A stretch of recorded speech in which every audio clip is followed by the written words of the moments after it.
మూడవ వచనం. దానియేలు 12:3. బుద్ధిమంతులైతే ఆకాశ మండలంలోని జ్యోతులను పోలిన వారే ప్రకాశించెదరు. నీతి మార్గమును అనుసరించి నడుచుకున్నట్లు ఎవరు అనేకులను త్రిప్పుదురో వారు నక్షత్రము వలె నిరంతరమును ప్రకాశించెదరు.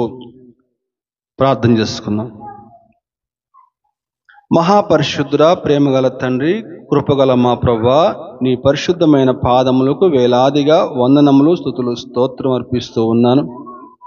అయ్యా, ఇంతవరకునైనా చక్కని పాటలతో స్తుతించుకున్నాం, కీర్తించుకున్నాం. నా ప్రభు దేవా, చక్కని ఆరాధన జరిపించుకున్నారు.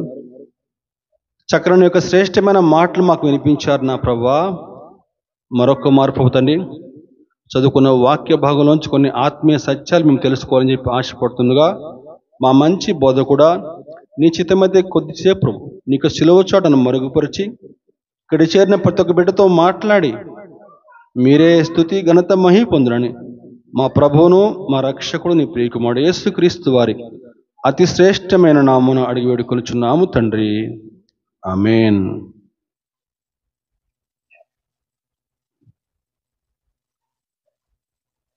ఈరోజు మన వాక్యాంశము ప్రభు కొరకై ప్రకాశించిన నక్షత్రములు. క్రిస్మస్ సీజన్ కదా, మనము ఈ మాసంలో మొట్టమొదటిగా మీకు ఒక గుర్తుందండి, మొట్టమొదటి వాక్యాంశం ఏంటో? ఏశావులో నక్షత్రము ఎందుకు ఉదయించలేదు, యాకోబులో నక్షత్రము ఎందుకు ఉదయించింది, ఏశావులో నక్షత్రము ఎందుకు ఉదయించలేదు. యాకోబులో నక్షత్రం ఉదయించింది సరే, ఏశావులో ఎందుకు ఉదయించలేదని చెప్పని యాకోబు యొక్క గుణగణాలు, అలాగే ఏశావు యొక్క గుణగణాలు వివరిస్తూ, ఇదిగో ఇందుచేత యాకోబులో నక్షత్రం ఉదయించింది, ఈ కారణం చేత ఏశావులో నక్షత్రం ఉదయించలేదని చెప్పని చెప్పుకున్నాం. అలాగే గత గురువారం రోజు తెలకపల్లి ప్రాంతంలో ఆయన నక్షత్రం అని చెప్పని వాక్యం చెప్పుకున్నామండి. యేసు ప్రభు ఈ లోకంలో జన్మించినప్పుడు ఆకాశంలో ఒక నక్షత్రం పుట్టడం, ఆ నక్షత్రాన్ని ఆధారం చేసుకుని జ్ఞానులు ఆ నక్షత్రం ఇచ్చేటువంటి వెలుగు ఆధారంగా ప్రయాణం చేస్తూ యేసు ప్రభును చూడటం, అత్యానంద భరితులై యేసు ప్రభుకి సాగిలపడి పూజించటం, అవన్నీ కూడా మనం చెప్పుకున్నాం. ఇంతకీ అసలు నక్షత్రం ఎవరు అని చెప్పి మనం పరిశీలిస్తే దాని గురించి కూడా మనం చూడటం జరిగింది, చదువుకున్నాం మనం ఒకసారి, అయినా కూడా మళ్ళీ ఒకసారి చూద్దామండి. ఆ నక్షత్రం ఇంతకీ ఎవరండి? ప్రకటన గ్రంథం 22వ అధ్యాయము 16వ వచనం. సంఘముల కోసము ఈ సంగతులను గూర్చి మీకు సాక్ష్యం ఇచ్చుటకు యేసు అను నేను నా దూతను పంపి ఉన్నాను. నేను దావీదు వేరు చిగురును, సంతానమును, ప్రకాశమానమైన వేకువ చుక్కనే ఉన్నాను. సాక్షాత్తు యేసు ప్రభువే స్వయంగా నేను దావీదు ఏమన్నాడండి? వేరు చిగురు. దావీదు వేరు చిగురు. యెషయి మొద్దు నుంచి చిగురు పుట్టును అని చెప్పిన వాక్యాన్ని మనం జ్ఞాపకం చేసుకుందామండి. యెషయి మొద్దు నుంచి. ఎందుకని యెషయి మొద్దు అని చెప్పాడు? మొద్దు అని చెప్పానంటే మొత్తం అంతా కూడా దాన్ని మొత్తం గ్రౌండ్ లెవెల్ కొట్టేస్తే అది మొద్దుగా ఎండిపోతుంది. అదిగో యేసు ప్రభు జన్మించిన నాటికి యూదా ప్రజల యొక్క పరిస్థితి ఒక మొద్దులాగా ఉందన్నమాట. దావీదు గారి కాలంలో యూదా వంశము ఎంత హై స్థాయిలో ఉందో, యేసు ప్రభు జన్మించిన నాటికి యూదా వారి పరిస్థితి ఎలా ఉందని చెప్పారంటే, బానిసలుగా అనేకమైన శ్రమలు అనుభవిస్తూ, పన్నులు కట్టుకుంటూ, చాలా బాధలు పడతా ఉన్నారన్నమాట. సో అందుకని యెషయా మొద్దు అని చెప్పని చరిత్రకారుడు ఎవరండి రాసింది? యెషయా మొద్దు నుంచి వేరు చిగురు పుట్టును. ఆ విధంగా మొద్దు అని చెప్పని పదం అక్కడ వాడటం జరిగిందండి. నేను దావీదు వేరు చిగురును అని చెప్పిన పదాన్ని జ్ఞాపకం చేసుకోవాలి. దావీదు వేరు చిగురును, సంతానమును, ప్రకాశమానమైన వేకువచ్చుకునే ఉన్నాను. అంటే ఈ వాక్యంతో మనకి ఏమర్థమవుతుంది చెప్పారంటే, ఆ నక్షత్రం మరెవరో కాదు, యేసుక్రీస్తు ప్రభువే అనే విషయం మనకు అర్థమవుతా ఉంది. నక్షత్రానికి ఏ విధంగా అయితే మనకి 5 కోణాలు ఉంటాయో, ఆ 5 కోణాలు ఏంటో మనం చెప్పుకున్నాం. ఏం కోణాలండి? ఆశ్చర్యకరుడు, ఆలోచనకర్త, నిత్యుడగు తండ్రి, సమాధానకర్త, బలవంతుడు. ఈ 5 లక్షణాలు మనం చెప్పుకున్నామండి. ఇంకా నక్షత్రం ఎటువంటి గుణగణాలు కలిగి ఉంది ఈరోజు మనం తెలుసుకుని మన యొక్క వాక్య భాగంలోంచి వెళ్ళే ప్రయత్నం చేద్దామండి.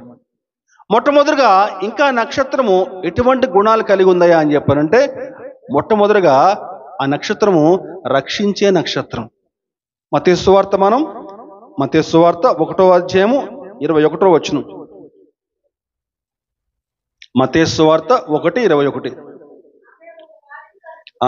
కుమారుని కనును తన ప్రజలను వారి పాపముల నుంచి ఆయనే రక్షించును కనుక ఆయనకు యేసు అను పేరు పెట్టుదువనెను. చాలండి. ప్రజలంతా కూడా పాపములో పడి నశించిపోతా ఉంటే దేవుడే మానవునిగా ఈ లోకంలో అవతరించాడండి. ఆయనకు యేసు అని చెప్పని పేరు పెట్టుదువనని చెప్పని మాట మనం జ్ఞాపకం చేసుకోవాలి. యేసు అన్న మాటకు అర్థం ఏంటండి? రక్షకుడు. ఆ మాటకు అర్థమే రక్షకుడు. ఈరోజు ఆయన నా రక్షకుడు అని చెప్పని ఎందరైతే ఆయనను అంగీకరిస్తారో, ఆయన కాచిన రక్తంలో ఎందరైతే తమ పాపాలు కడుక్కుంటారో వారందరినీ కూడా పరిశుద్ధపరిచి పవిత్రపరిచి పరలోకానికి తనతో పాటు తీసుకెళ్ళడానికి ఆయన చాలిన దేవుడు అండి. దేవునికి స్తోత్రం, హల్లెలూయా. అందుకే ఆయన రక్షించు నక్షత్రం. రెండవదిగా ఆయన తోడుగా ఉండు నక్షత్రం అండి. తోడుగా ఉండు నక్షత్రం. మొట్టమొదటిగా రక్షించు నక్షత్రము, రెండవదిగా తోడుగా. చెప్దాం అందరం కలిసి. ఒక అరగంట సేపు కాస్త నాకెళ్ళి చూడండి చాలు. మొట్టమొదటిగా రక్షించు నక్షత్రము, రెండవదిగా తోడుగా ఉండు నక్షత్రం. అదే మత్తయి సువార్త 1వ అధ్యాయము 22వ వచనం. ఇదిగో కన్యక గర్భవతి అయి కుమారుని కనును, ఆయనకు ఇమ్మానుయేలును పేరు పెట్టుదురు. చాలండి. ఇమ్మానుయేలు మాటకు అర్థం ఏంటండి? దేవుడు మనకు తోడై ఉన్నాడు అని అర్థమండి. ఇమ్మానుయేలు, దేవుడు మనకు తోడై ఉన్నాడు. కన్యక గర్భవతి కావటం ఆశ్చర్యం అండి. ప్రపంచంలోనే ఒక గొప్ప అద్భుతం. అందుకే ఆయనకి ఆశ్చర్యకరుడు అని చెప్పని పేరు పెట్టబడింది. ఈ విషయాలన్నీ కూడా చెప్పుకున్నాం అక్కడ మనం. ఆయనకు ఒక చక్కని పేరు. ఏం పేరండి? ఆశ్చర్యకరుడు అని చెప్పని.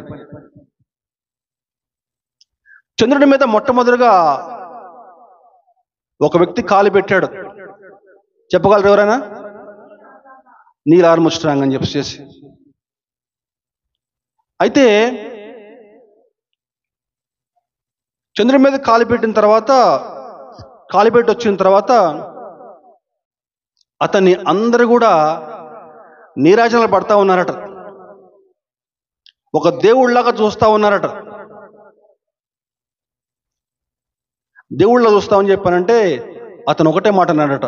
ఏంటని చెప్పానంటే, మానవుడు చంద్రుని మీద కాలు పెట్టడం పెద్ద విషయం కాదు, కానీ దేవుడు మానవునిగా ఈ లోకంలో జన్మించడము గొప్ప ఆశ్చర్యం. దేవునికి స్తోత్రం, హల్లెలూయా. ఆ తర్వాత చంద్రుడి మీద కాలు పెట్టే అవకాశం వచ్చింది, కానీ అతను మళ్ళా వెళ్ళలేదటండి. దేవుని యొక్క పరిచర్య చేస్తా ఉండిపోయాడట. అలాగే ఆయనకి ఆశ్చర్యకరుడని చెప్పని పేరండి. అందుకే వాక్యం ఎలా ఉంటుంది ఏంటని చెప్పంటే, లూకాసు సువార్త 19వ అధ్యాయము 10వ వచనం చూస్తే, నశించిన దానిని వెతికి రక్షించుటకు మనుష్య కుమారుడు, నశించిన దానిని వెతికి రక్షించుటకు ఆయన తోడుగా ఉండేటువంటి దేవుడు, నశించిన దానిని వెతికి రక్షించుటకు ఆయన ఈ లోకానికి వచ్చాడు. ఆయన మన తోడుగా ఉండేటువంటి దేవుడు అండి, ఇమ్మానుయేలు దేవుడు. అటువంటి ఆశ్చర్యకరుడు, అటువంటి అద్భుతకరుడు నీ తోడుగా ఉంటే నీ జీవితంలో ఎన్నో గొప్ప అద్భుత కార్యాలు, ఎన్నో గొప్ప ఆశ్చర్య కార్యాలు నువ్వు చూడగలవండి.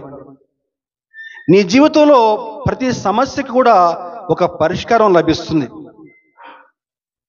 ఆయన నీ తోడుగా ఉంటే నువ్వు భూలోకాన్ని కూడా తలకిందులు చేయగలవు. ఆమేన్, హల్లెలూయా.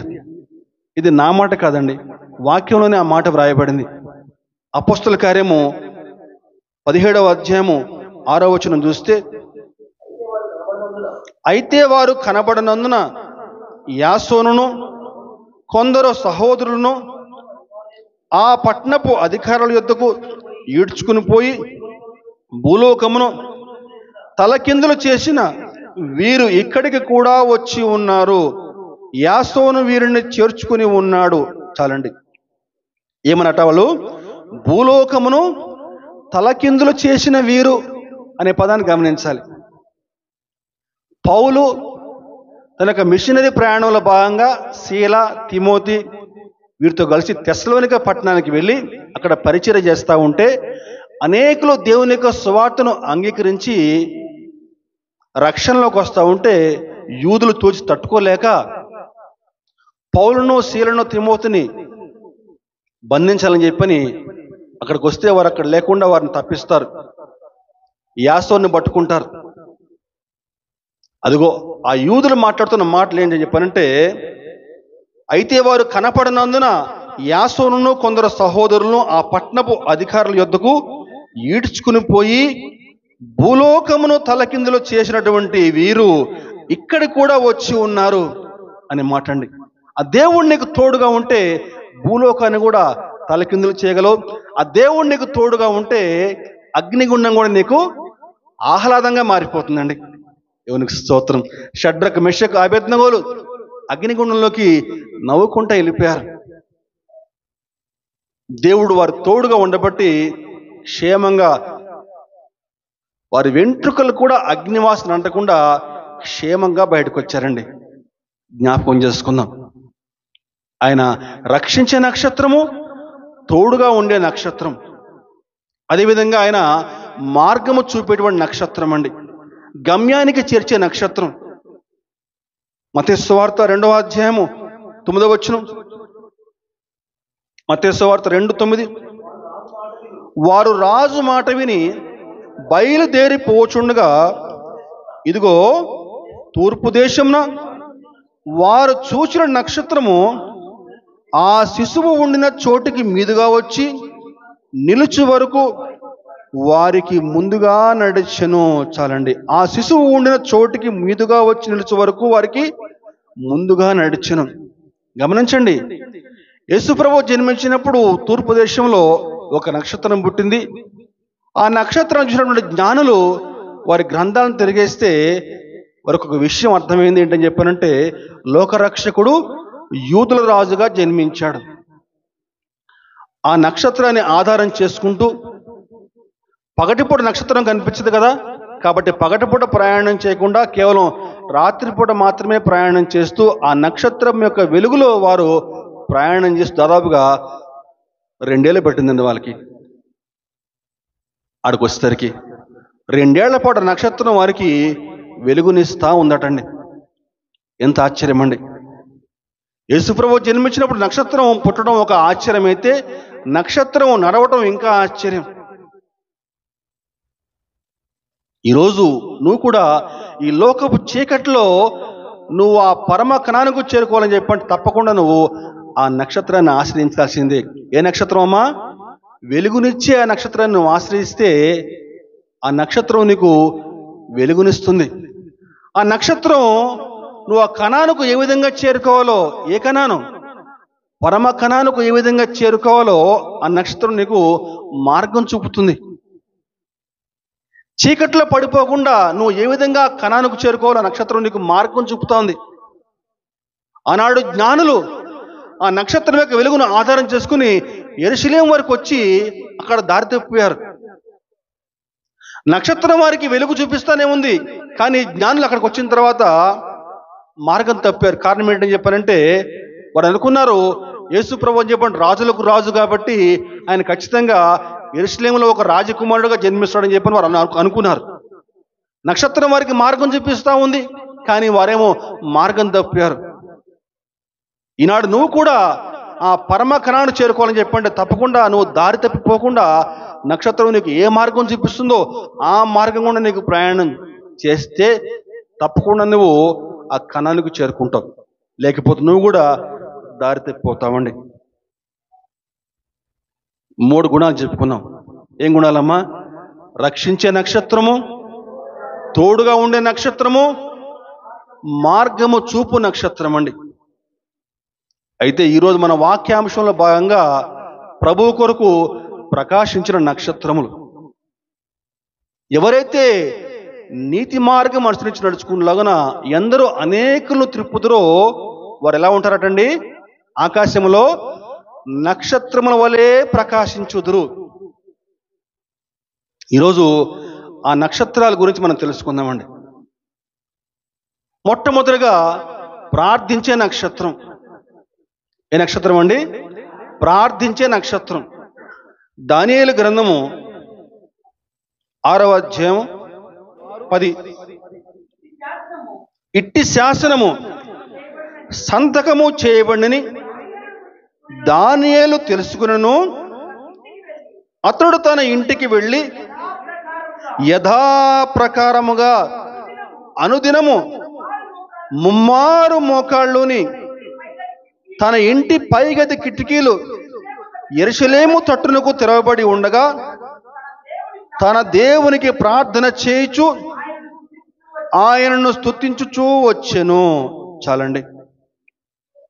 ఈ దానియేలుని ఒక ప్రార్థన నక్షత్రం కింద చెప్పుకోవచ్చండి. గమనించండి, బబులోను రాజులు యూదాపైకి దండెత్తి యూదులందరినీ కూడా బబులోనికి బానిసలుగా పట్టుకుని పోతున్నప్పుడు దానియేలుని, షడ్రకు, మెషకు, అబేద్నెగో ఇంకా మరి కొంతమందిని బబులోనికి బానిసలుగా పట్టుకుని పోతారు. కానీ అతి కొద్ది కాలంలోనే దానియేలు ఆ దేశానికి ప్రధానమంత్రిగా చేయబడతాడు. అది చూసినటువంటి మిగిలినటువంటి సహోద్యోగులు దానియేలు మీద ఓర్చుకోలేక దానియేలు మీద ఏదో విధంగా చాడీలు చెప్పి దానియేలు రాజుకు పట్టించాలా అని చెప్పని ప్రయత్నాలు చేస్తారు. మనకందరికీ తెలుసు ఈ విషయాలన్నీ కూడా. అయినా సరే మరొకసారి మనం జ్ఞాపకం చేసుకుందామని. వినుట వల్ల విశ్వాసం కలుగును. విందాం మరొకసారి. అయితే దానియేలులో ఎటువంటి లోపం కూడా వారు కనుక్కోలేకపోతారు, ఒక ప్రార్థన విషయంలో తప్పించి. దానియేలు ప్రతిరోజు కూడా ముమ్మారు మోకాళ్ళు అనే మాట మనం జ్ఞాపకం చేసుకోవాలి. ఈరోజు మనం దేవునికి ఎంతసేపు ప్రార్థన చేస్తూ ఉన్నాం? ముమ్మారు సంగతి పక్కన పెడితే కనీసం రోజుకు ఒక్కసారైనా దేవునికి ప్రార్థన చేస్తూ ఉన్నామా? జాగ్రత్తగా పరిశీలన చేసుకుందామండి. అయితే ఆ విషయంలోనే దానియేలు యొక్క తప్పును కనుక్కుని ఒక చట్టం రూపొందిస్తారు.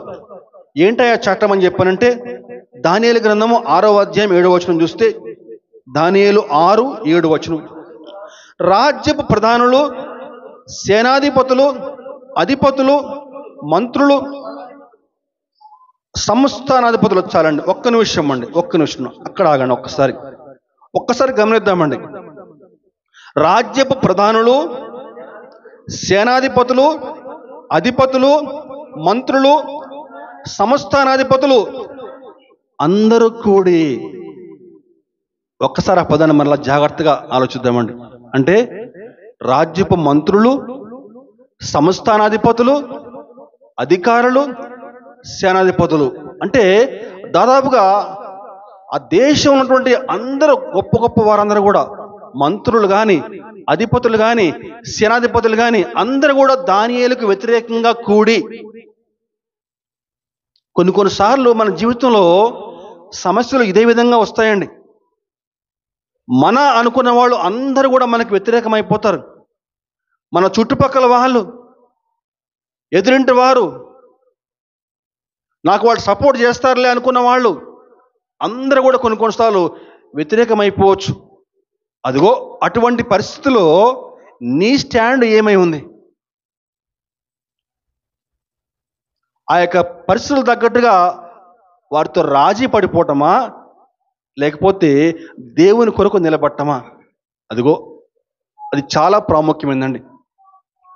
ఒక పక్కన దేశంగాని దేశం, దానియేలు ఒక బానిస, అవునా? ప్రధానమంత్రి అయ్యాడు సరే, కానీ యూదుడే.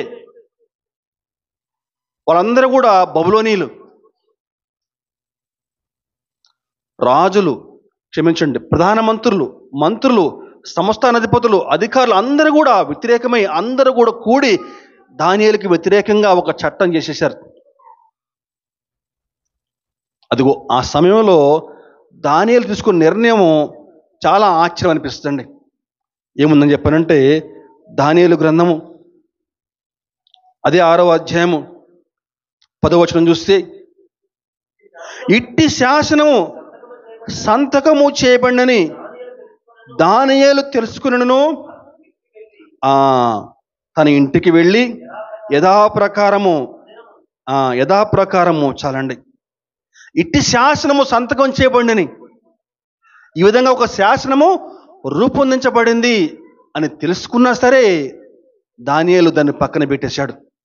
కారణం ఏంటని చెప్పంటే, మానవుల యొక్క శాసనాలు కొంతకాలమే, కానీ దేవుని యొక్క శాసనాలు శాశ్వత కాలం అని తెలుసుకున్నవాడు దానియేలండి. దేవునికి స్తోత్రం, హల్లెలూయా. దానియేలు దేవుణ్ణి మహింపరిచాడు. నన్ను ఘనపరచువారు నేను ఘనపరుస్తాను. దేవుని వాక్యం స్పష్టంగా సెలవిస్తూ ఉంది. దానియేలు దేవుని గురించి సాక్ష్యం ఇస్తూ ఉన్నాడు.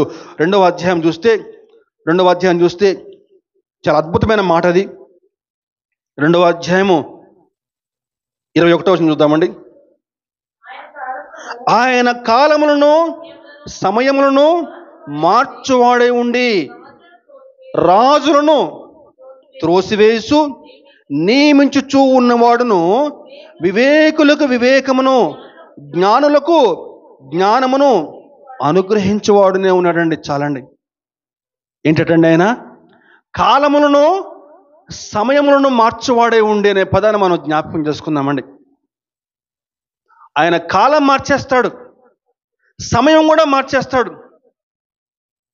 మనకందరికీ తెలుసు కదా, యెహోషువ యుద్ధం చేస్తూ ఉన్నప్పుడు సూర్యుని చంద్రుణ్ణి ఆపేశాడు.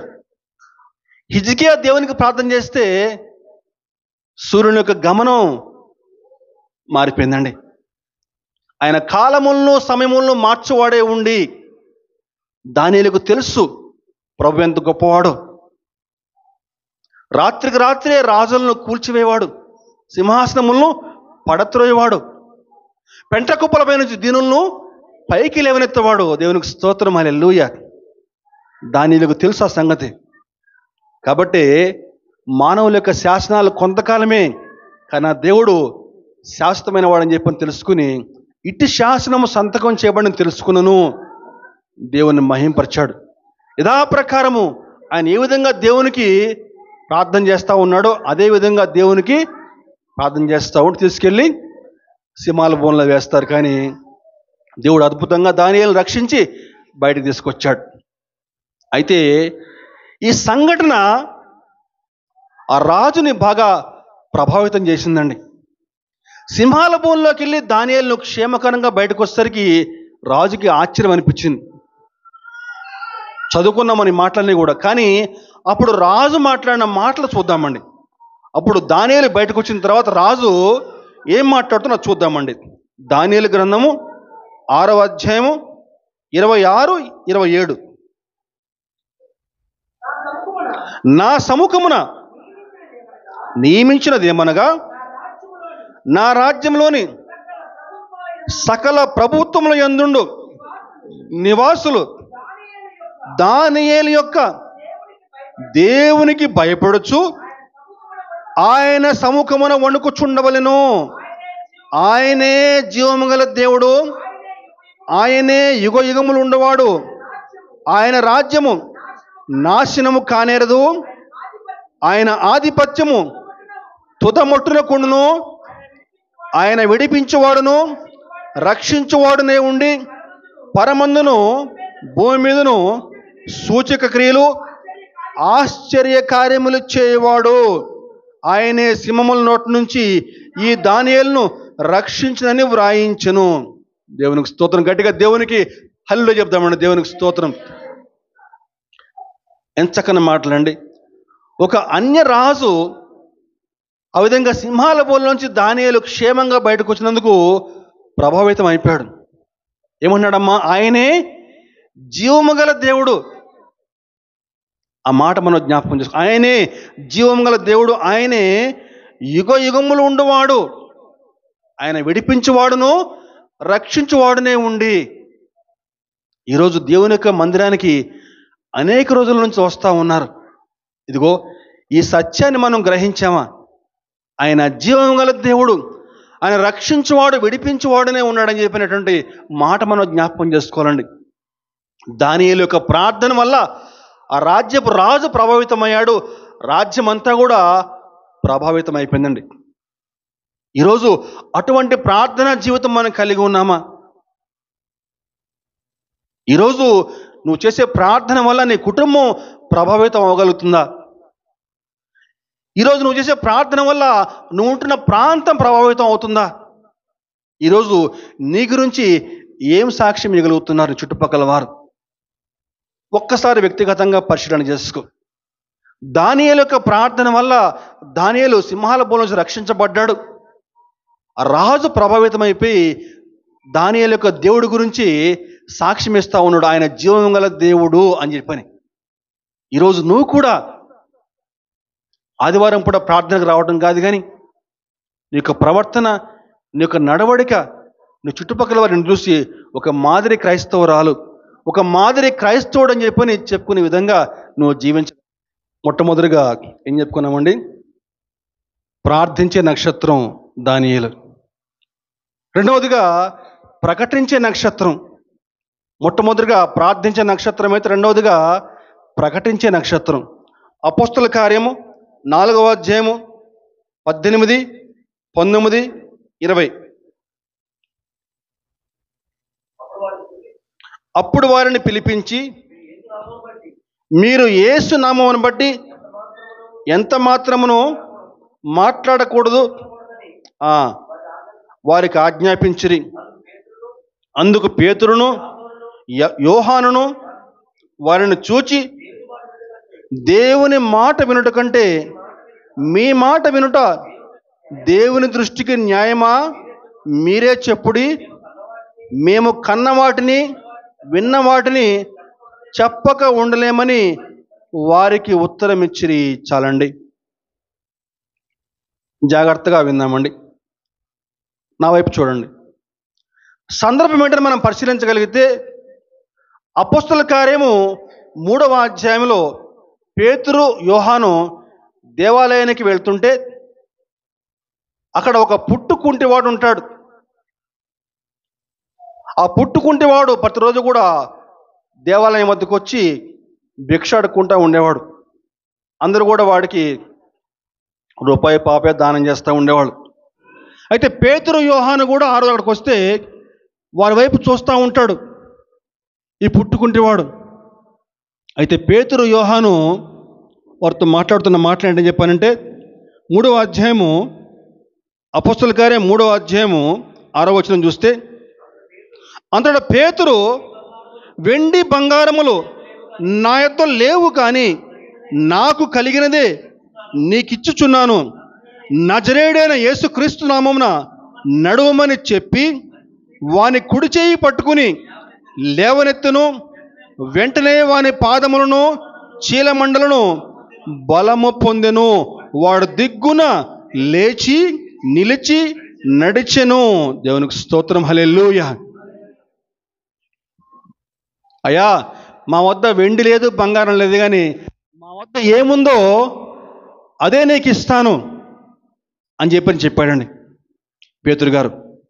అని నజరేయుడైన యేసుక్రీస్తు నామమున లేచి నిలువు అని చెప్పగానే ఆ యొక్క కుంటివాడు వెంటనే దిగ్గున లేచి నిలిచి నడిచినట్లుగా మనం గమనించగలమండి. ఆ విధంగా ఆ కుంటివాడు బాగా అయిపోయేసరికి చుట్టుపక్కల ప్రజలందరూ కూడా ఆశ్చర్యంగా వారికేసి దేవదూతలు దిగొచ్చారు అన్నట్టుగా ఆశ్చర్యంగా చూస్తూ ఉంటారు. ఆ సమయంలో పేతురు గారు మాట్లాడుతున్నారండి. ఏమన్నారని చెప్పానంటే, అదే మూడవ అధ్యాయము 15వ వచనం, మీరు జీవాధిపతిని చంపితిరి, కానీ దేవుడు ఆయనను మృతులలో నుంచి లేపెను, అందుకు మేము సాక్షులము. ఆయన నామమందలి విశ్వాస మూలముగా ఆయన నామమే మీరు చూచి ఎరిగి ఉన్న వీరిని బలపరచును. ఆయన వలన కలిగిన విశ్వాసమే మీ అందరి ఎదుట వీనికి ఈ పూర్ణ స్వస్థత కలగజేసును. చాలండి. పేతురు గారు సిన్సియర్గా ఒప్పేసుకోండి. చెప్పానంటే, మాలో ఎటువంటి బలం లేదయ్యా, మీరు జీవాధిపతిని చంపారు, కానీ దేవుడు ఆయనను మృతుల్లో నుంచి లేపాడు. అదిగో ఆయన పైన ఉన్న విశ్వాసమే ఈ కుంటివాడిని బాగు చేయగలిగింది అని మహిమ అంతా కూడా దేవునికి ఆరోపిస్తూ ఉన్నాడు.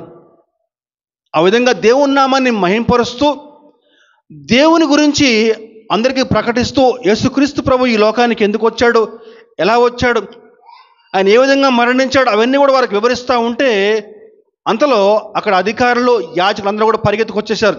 వచ్చేసి అదిగో 4వ అధ్యాయము మొదటి నుంచి చూస్తే, వారు ప్రజలతో మాట్లాడుచుండగా యాజకులు, దేవాలయపు అధిపతి సద్దూకయ్యులను వారు ప్రజలకు బోధించుటయు, యేసును బట్టి మృతుల్లో నుండి పునరుత్థానం కలుగునని ప్రకటించిన చూచి కలవరపడి వారి మీదకి వచ్చి వారిని బలాత్కారముగా పట్టుకుని సాయంకాలమైనందున మర్నాటి వరకు వారిని కావలిలో ఉంచిరి. చాలండి. ఆ విధంగా వారు వాక్యం ప్రకటిస్తూ ఉంటే, సువార్త ప్రకటిస్తూ అనేకులు దేవుని పైన విశ్వాసం ఉంచి యేసు ప్రభువుని నమ్ముతున్నారట. వాక్యం ప్రకటించి అనేకులు యేసు ప్రభువుని అంగీకరిస్తూ ఉన్నారట. అది చూసినటువంటి ఆ యొక్క యాజకులు అందరూ కూడా పరిగెత్తుకొచ్చి వారిని పట్టుకుని బంధించేశారు. బంధించి వారితో మాట్లాడుతున్న మాటలే ఈ మాట చదువుకున్న మనం ఇప్పుడు ఏంటని చెప్పారంటే, యేసు నామమును బట్టి మీరు ఎంత మాత్రమును మాట్లాడకూడదు, బోధింపును కూడదని వారికి ఆజ్ఞాపిస్తే, అప్పుడు పేతురు, యోహాను ఏమన్నారని చెప్పారంటే, దేవుని మాట వినుట కంటే మీ మాట వినుట న్యాయమా? మీరే చెప్పుడి, మేము కన్నవాటిని విన్నవాటిని చెప్పక ఉండలేమని వారికి ఉత్తరం ఇచ్చిరి. చాలండి. దేవుని మాట వినాలనా, నీ మాట వినాలనా? మేము కన్నవాటిని విన్నవాటిని మేము చెప్పకుండా ఉండలేము అని వారు దండిస్తారు, వారు కొడతారని తెలుసు. అయినా సరే మేము దేవుని యొక్క వాక్యం ప్రకటించకుండా ఉండలేమని చెప్తున్నాడు పేతురు గారు. ఇక మాటలు వింటున్న సహోదరుడు, సహోదరి, ఈరోజు నీ ఆత్మీయ జీవితం ఏ విధంగా సాగుతూ ఉంది? నీ చుట్టుపక్కల వారికి కనీసం యేసుక్రీస్తు గురించి ఏనాడైనా సువార్త చెప్పగలిగావా? ఈరోజు అనేక రోజుల నుంచి దేవుని మందిరానికి వస్తూ ఉన్నవే, నీతో పాటు ఎంతమందిని నువ్వు మందిరానికి నడిపించగలిగావు? మందిరానికి నడిపించే సంగతి పక్కన పెడితే, కనీసం రక్షణ పొందుకోమని చెప్పానంటే దానికి కూడా కొంతమంది మేనమేషాలు లెక్కిస్తూ ఉన్నారు. ఈ ఏడు కాదులేండి, వచ్చే ఏడు కాదులేండి, ఆ వచ్చే ఏడు అని మేనమేషాలు లెక్కిస్తూ ఉన్నారండి. ఆనాడు పేతురు గారు ఒక జాలరిగా ఉన్నాడు. చదువు రాదు, అయినా సరే తాను బతికినంత కాలం కూడా దేవుని కొరకు నమ్మకంగా జీవించాడండి. దేవుని యొక్క సువార్త ప్రకటించవద్దని చెప్పిన వారు ఖండితంగా ఆజ్ఞాపించారు, కానీ అయినా సరే పర్వాలేదని చెప్పిన దేవుని యొక్క సువార్త ప్రకటిస్తానే వచ్చారు. బతికినంత కాలం కూడా చివరికి మరణములో కూడా రోషంగా దేవుని కొరకు మరణించాడు పేతురు గారు. కాబట్టి పేతురు గారు ప్రకటించే నక్షత్రం అండి. మొట్టమొదటిగా ప్రార్థించే నక్షత్రము, రెండవదిగా ప్రకటించే నక్షత్రం, మూడవదిగా ప్రేమను పంచిన నక్షత్రము. ప్రేమను పంచిన నక్షత్రం మదర్ తెరెస్సా మనకి గుర్తుకొస్తూ ఉందండి. మదర్ తెరెస్సా యుగోస్లోవియాలో జన్మించింది, కానీ దేవుని యొక్క పిలుపు మేరకు మన భారతదేశంలో కలకత్తా పట్టణంలో మురికి వాడల మధ్య మదర్ తెరెస్సా పరిచర్య చేసిందండి. ఎంతోమంది అనాథ పిల్లలకి, కుష్ఠరోగులకి, క్యాన్సర్ రోగులకి పరిచర్య చేసింది మదర్ తెరెస్సా. ఆమె యొక్క జీవితంలో ఒక ప్రాముఖ్యమైన సంఘటన, ఆమె ఒక రోజు పేద పిల్లల యొక్క సహాయార్థమై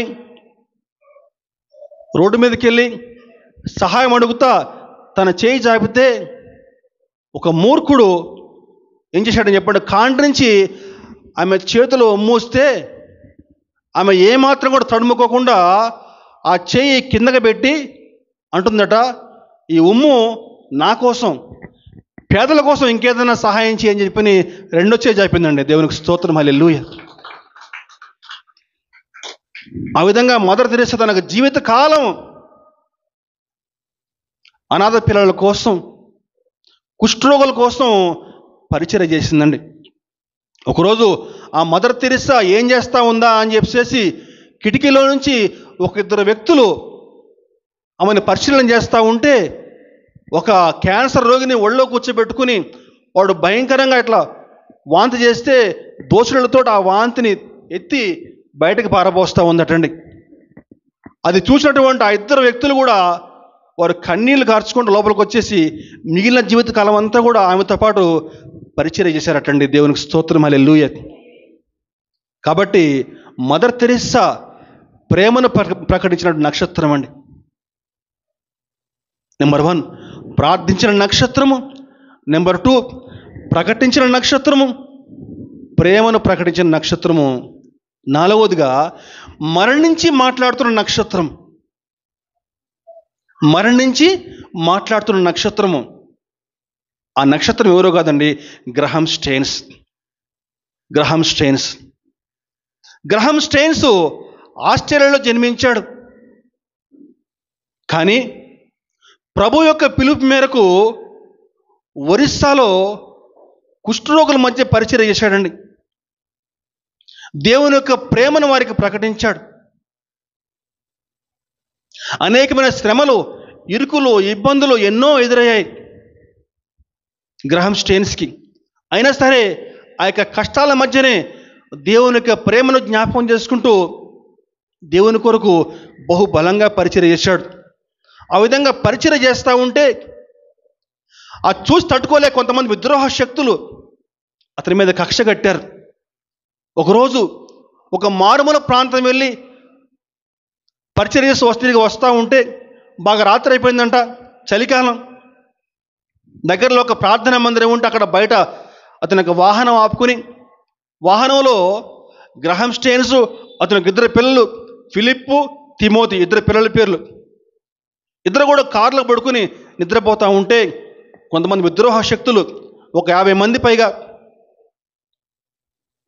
ఆ యొక్క వాహనం వద్దకు వచ్చి వాళ్ళు బయటకు రాకుండా వాటిని బంధించేసి పెట్రోల్ పోసి తగలబెట్టారండి. లోపల నుంచి వాళ్ళు బయటకు రావాలని చెప్పి విశ్వ ప్రయత్నం చేశారట. పాపం వాళ్ళ కాలేదు. ఆ వాహనంలో వాళ్ళు మాడి మసైపోయారండి. గ్రహం స్టెయిన్స్ కుమారులు ఫిలిప్పు, తిమోతి.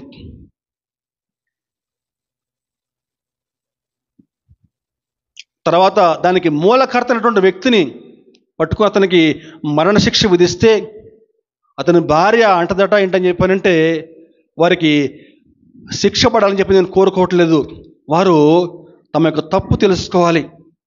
వారు సంస్కరించబడాలని చెప్పి నేను ఆశపడతా ఉన్నానని చెప్పని ఆమె వారికి క్షమాభిక్ష ఇచ్చేసిందండి. దేవునికి స్తోత్రం, హల్లెలూయా. ఈనాడు ఆ గ్రహం స్టెయిన్స్ మరణించి మాట్లాడుతున్న నక్షత్రం అండి. ఆయన చనిపోయిన రోజు ఎప్పుడని చెప్పానంటే జనవరి 23, 1999 అని చనిపోయిన రోజు. నేటికి ఇప్పటికీ 25 ఏళ్ళు కావస్తా ఉంది.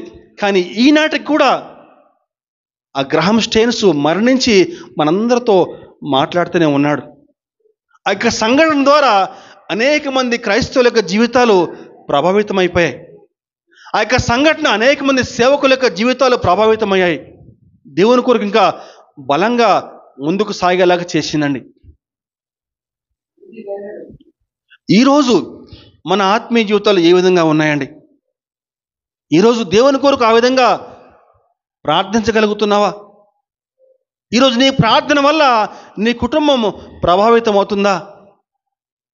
నశించిపోయే ఆత్మల కొరకు ఆ విధంగా ప్రార్థన చేయగలుగుతున్నావా? మదర్ తెరీసా లాగా దేవుని యొక్క ప్రేమను ప్రకటించగలుగుతున్నావా?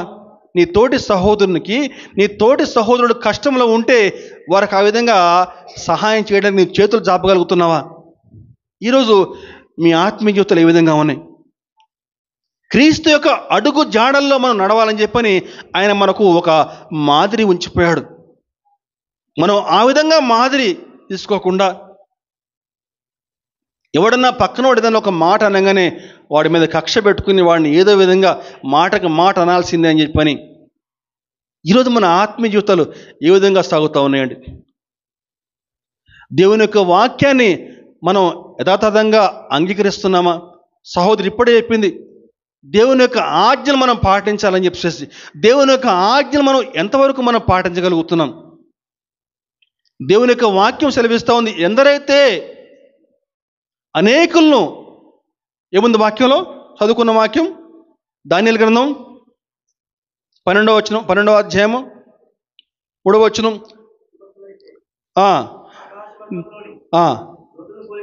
ప్రకాశించెదరు, నీతి మార్గం అనుసరించి నడుచుకున్నట్లు ఎవరు అనేకులను త్రిప్పుదురో, నీతి మార్గం అనుసరించి నడుచుకున్నట్లు ఎవరు అనేకులు త్రిప్పుదురో వారు నక్షత్రం వలె నిరంతరమును ప్రకాశించెదరు.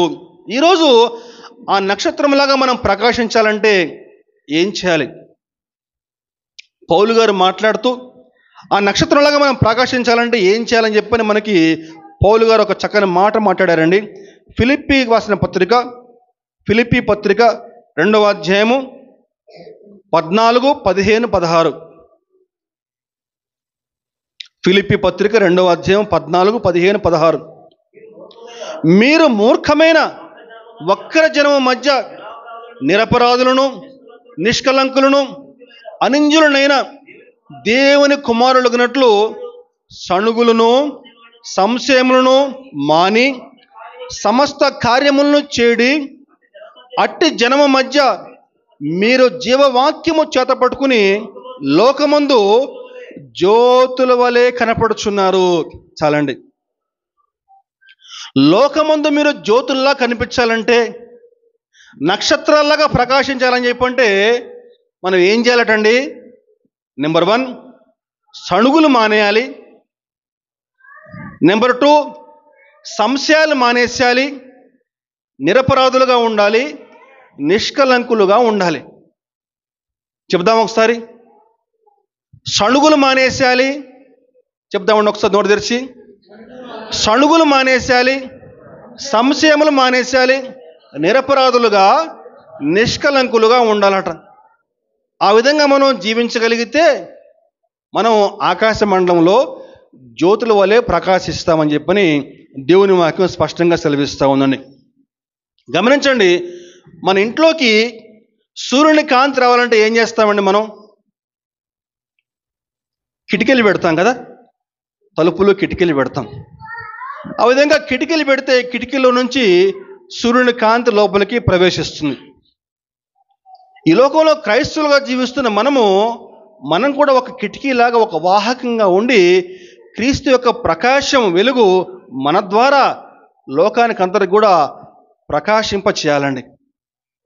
గమనించండి, ఆ కిటికీకి దుమ్ము ధూళి బూజు పట్టిందనుకోండి, సూర్యుని యొక్క వెలుగు సరిగా లోపలికి ప్రకాశించలేదు. అదేవిధంగా క్రైస్తవుని యొక్క జీవితంలో ఎప్పుడైతే పాపం ప్రవేశిస్తుందో ఆ పాపం క్రీస్తు యొక్క ప్రకాశము సరిగా ప్రకాశించకుండా అడ్డుకుంటుందండి. దేవునికి స్తోత్రం. గమనించాలి, జాగ్రత్తగా విందాం, అర్థం చేసుకుందామండి. ఎప్పుడైతే ఆ పాపం మనలో ప్రవేశిస్తుందో క్రీస్తు యొక్క ప్రకాశం రాకుండా ఆ పాపము అడ్డుపడుతుందండి. ఆ విధంగా క్రీస్తు యొక్క ప్రకాశము సరిగా ప్రకాశించలేకుండా అడ్డుపడే ఒక శ్రేష్టమైన పాపం ఒకటి ఉందండి. పాపాల్లో శ్రేష్టమైన పాపం ఏంటని చెప్పంటే సణుగులు సంశయాలు. సణుగులు అని చెప్పండి ఏంటని చెప్పానంటే గొనుక్కోవటం అన్నమాట. నా జీవితం ఎట్లా ఉంది, నా బతుకు ఎట్లా ఉంది, ఎప్పుడు ఇదేనా నా జీవితం, ఇంకా నా బతుకు ఎప్పుడు బాగుపడుతుందో, నా ఉద్యోగంలో శాలరీ పెరగదా, ఇంకా పక్కోడు చూడు డెవలప్ అయిపోతున్నాడు, నా బతుకు ఎట్లా ఏడ్చింది, ఇంకా దేవుడికి నేను ప్రతి వారం కూడా కానుక చెల్లిస్తూనే ఉన్నాను, అయినా సరే మా జీవితంలో ఎటువంటి మార్పు లేదు అని చెప్పిన కొంతమంది గొణుగుతూ ఉంటారు. ఏందక్క ఎట్లుందమ్మా జీవితం అని చెప్పానంటే, ఏదో ఆదివారం పూట మందిరంగా పోతున్నా వస్తుంది, కానీ ఇట్లే ఉంది మా జీవితం, పెద్దగా ఏ పెద్ద మేలు లేవు. పైకి మాత్రం మళ్ళా భక్తే, ఆత్మీయతే. ఏమండి, ఎక్కడ భక్తి, అసలు ఎంత భక్తి అని చెప్పానంటే లోపల మాత్రం రహస్యంగా ఏం చేస్తారట, గొనుక్కుంటూ ఉంటారు. ఈ సనుగుడు అనేది ఒక భయంకరమైనటువంటి పాపం అని చెప్పిన దేవుని యొక్క వాక్యం సెలవిస్తూ ఉందండి. అంటే సనుగుడే పాపమా అని చెప్పి అనుకోవద్దు. చూపిస్తా వాక్యంలో ఇప్పుడు సనుగుడు ఎంత పాపం అని చెప్పేసి. పౌలు గారు ఈ విషయాన్ని దేని దృష్టిలో పెట్టుకుని చెప్పానంటే, మనకి నిర్గమకాండం చూస్తే నిర్గమకాండం 15వ అధ్యాయము 23-24 చూద్దాం ఒకసారి. పాత నిబంధనకి వెళ్ళిపోదామండి. నిర్గమకాండం 15వ అధ్యాయము 23-24. మారా నీళ్లు చేదైనవి కనుక వారా నీళ్లు తాగలేకపోయి, అందువల్ల దానికి మారా అని పేరు కలిగను. ప్రజలు మేమేమి త్రాగుదామని మోషే మీద సణుగు కొనగా అతడు యెహోవాకు మొరపెట్టును. చాలండి. అంతకుముందే వాళ్ళు అక్కడ ఐగుప్తు నుంచి దేవుడు వాళ్ళకి క్షేమంగా బయటకు పట్టుకొచ్చాడు. ఐగుప్తులో ఆ యొక్క బానిసత్వం తట్టుకోలేక దేవునికి మొరపెడితే దేవుడు క్షేమంగా వారిని బయటకు పట్టుకొచ్చాడు. ఎర్ర సముద్రం 2 పాయలుగా చీలిపోయింది. ఒక గొప్ప అద్భుతం అది. అన్ని కళ్ళారా చూచి కూడా నీళ్లు చేదుగా ఉన్నాయని చెప్పని దేవుని మీద సనుక్కుంటా ఉన్నారటండి. తర్వాత చూస్తే 16వ అధ్యాయము 2-3 వచనాలు. మోషే అహరోనుల మీద సణిగెను. అలాగే 17వ అధ్యాయం 3వ వచనం చూస్తే, అక్కడ ప్రజలు నీళ్లు లేక దప్పికొని మోషే మీద సణుగుచు, ఇది ఎందుకు, మమ్మును మా పిల్లలను పశువులను దప్పి చేత చంపుటకు ఐగుప్తులో నుంచి ఇక్కడికి తీసుకుని వచ్చిత్రండి. ప్రభు ఇశ్రాయేలీయులకి అనేక సార్లు ఎన్నో గొప్ప అద్భుత కార్యాలు, ఎన్నో ఆశ్చర్యకార్యాలు చేసినా సరే ప్రజలు సనుక్కుంటా ఉన్నారట మోషే మీద, అహరోను మీద. అప్పుడు మోషే మాట్లాడిన మాట చూస్తే మనం 16వ అధ్యాయము 8వ వచనం చూస్తే, 16:8 చూస్తే, మీరు తినుటకై సాయంకాలమున మాంసమును ఉదయమున చాలినంత ఆహారమును యెహోవా మీకిగాను, మీరు ఆయన మీద మీ సనుగులను యెహోవాయే వినుచుండగాను, మేము ఏ పాటి వారము, మీ సనుగుట యెహోవా మీదనే కానీ మా మీద కాదనెను. జాగ్రత్త సహోదరుడు సహోదరి, మీరు సనుక్కుంటా ఉన్నారేమో ఎవరు లేనప్పుడు. గమనించాలి, సనుక్కోవటం అంటే ఏంటండి, మనలో మనం కొనుక్కుంటూ ఉంటాం, పబ్లిక్ ఏం చెప్పం. ఏం చేస్తాం బ్రదర్, నా జీవితం ఎట్లా అయిపోయింది, బతుకు ఎట్లా అయిపోయింది, దేవుడు ఏం సహాయం చేయట్లేదు, వాళ్ళకి నా బతుకు ఇట్లే ఉండిపోయింది, శాలరీ పెరగట్లేదు, ఇదేనా నా జీవితం, ఇంకా దేవుడు నాకు చేసే సహాయం ఇదేనా అని చెప్పని గొనుక్కుంటూ ఉంటారు. అట్లా గొనుక్కుంటున్నా కూడా దేవుడు వింటాడు. అట్లా జాగ్రత్తగా ఆలకించాలండి. అంటే నువ్వు పెద్ద పాపం చేయాల్సిన పని లేదు. తాగుడు, వ్యభిచారము, పక్కోడిని కొట్టడం, చంపటం, ఇవే కాదండి పాపాలు. సణుగుడు కూడా భయంకరమైన పాపం అని చెప్పని వాక్యం సెలవిస్తోంది, గమనించాలి. అయితే ఈ సణుగుడు ఎంత పాపం అని చెప్పంటే దేవుడికి ఎంత కోపం వస్తుందని చెప్పారంటే సంఖ్యాకాండం 11 చూస్తే, సంఖ్యాకాండం 11:1 చూస్తే,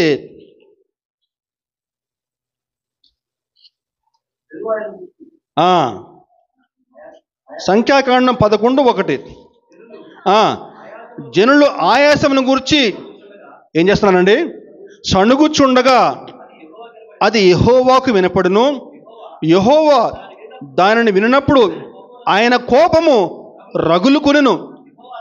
యెహోవా అగ్ని వారిలో రగులుకుని ఆ పాళెములో ఒక కొనను దహింపసాగెను. చాలండి. దేవుని వద్ద నుంచి అగ్ని దిగివచ్చి పాళెములో ఒక కొనను దహించి వేయడం మొదలుపెట్టిందటండి. అంటే సణుక్కోవడం ఎంత భయంకరమైన పాపమో ఒకసారి మనం గ్రహించాలండి. సణుగులు, సంశయములు మాని అనే పదాన్ని మనం జ్ఞాపకం చేస్తాం. సణుగులు, సంశయములు. సణుగుడు అని చెప్పంటే రహస్యమైన అసంతృప్తి కలిగి ఉంటాం అన్నమాట. బహిరంగ అసంతృప్తి కాదు, రహస్యమైన అసంతృప్తి. అంటే ఒక రకంగా చెప్పాలంటే దేవుని మీద తిరుగుబాటు చేయడం అన్నమాట. అది సణుగుడు అని చెప్పానంటే. సంశయం అని చెప్పంటే ఒక రకమైనటువంటి అపనమ్మకం అన్నమాట. దేవుడు నాకు ఈ సహాయం చేస్తాడా? గమనించాలండి, చాలా ముఖ్యమైనటువంటి విషయం. మనలో ప్రతి ఒక్కరు ఇటువంటి పాపం చేస్తూ ఉంటారు. మందిరానికి వస్తాం, దేవునికి ప్రార్థన చేస్తాం, ఏమో అవుద్దో కాదో, ప్రార్థన చేసాం కానీ ఏమో చెప్పలేము అని చెప్పని అపనమ్మకంతో వెళ్ళిపోతాం అన్నమాట. ఆ విధంగా చేయొద్దని చెప్పిన వాక్యం సెలవిస్తూ ఉంది. సణుగులు, సంశయములు మాని ఇంకెలా ఉండాలండి? నిరపరాధులను, నిష్కలంకులు. నిరపరాధులు అని చెప్పానంటే ఎటువంటి అపరాధం కూడా చేయకుండా, నిష్కలంకులు అని చెప్పానంటే ఎటువంటి రహస్య ఆలోచనలు, రహస్య తలంపులు నీలో ఉండటానికి వీల్లేదు. కొంతమంది బయటికి పరిశుద్ధంగా కనిపిస్తారు కానీ లోపల రహస్య పాపాలు దాగి ఉంటాయండి. ఆ రహస్య పాపాలు నీ పాస్టర్ గారికి కనిపించకపోవచ్చు, కానీ దేవుడు నీ హృదయాన్ని చూస్తాడు. నీ హృదయంలో ఎటువంటి పాపం ఉందో ఆయనకి సమస్తము తెలుసు. ఎటువంటి రహస్య పాపాలు, రహస్య క్రియలు నీలో ఉండటానికి వీల్లేదు. అందుకే మోషే ఏమంటాడండి, నీ ముఖకాంతిలో మా రహస్య పాపాలు కనపడుచున్నాయి ప్రభువా అంటాడండి. మరి మోషే అంతటి భక్తుడు ఆ విధంగా మాట్లాడుతూ ఉంటే ఇంకా నీ బ్రతుకేంటి, నా బ్రతుకేంటి? కాబట్టి ఈనాడు విశ్వాసులుగా జీవిస్తున్న మనము ఆకాశంలో జ్యోతులుగా కనిపడాలంటే ఏం చేయాలండి? సణుగులు, సంశయములు మాని నిరపరాధులుగా, నిష్కలంకులుగా దేవుణ్ణి అంటిపెట్టుకుని జీవించినట్లయితే మనం కూడా నక్షత్రాల్లాగా ప్రకాశించగలమండి. దేవుడు అట్టి కృప ఈనాడు ప్రతి ఒక్కరికి దయచేయునుగాక. ఆమేన్.